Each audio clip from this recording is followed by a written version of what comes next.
ৰঙাপাৰা চৌদিশে কেৱল হাতী আৰু হাতী উজাগৰি নিশা কটাবলগীয়া হৈছে গয়া ৰাইজে ৰঙাপাৰাত বন্যহস্তীৰ সন্ত্ৰাসৰ বাবে এতিয়া উজাগৰি নিশা কটাবলগীয়া হৈছে ৰাইজে কাৰণ ৰঙাপাৰাৰ চৌদিশে এতিয়া কেৱল হাতী আৰু হাতী কি চাহ বাগিচা কি গাঁৱৰ সকলোতে এতিয়া বন্যহস্তীয়ে কৰিছে মুক্ত বিচৰণ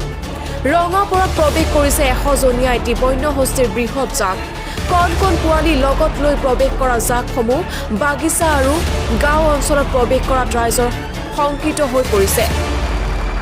বন্যহস্তীৰ জাকে ধাননি পথাৰ লগতে শস্য পথাৰ বিস্তৰ ক্ষতি সাধন কৰিছে আমাৰি বাৰী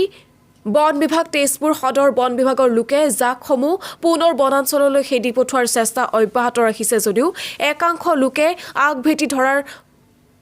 ফলত অসুবিধাৰ সন্মুখীন হ'বলগীয়া হৈছে নিউজ ডেস্ক ৰিপোৰ্ট ডেইলি 24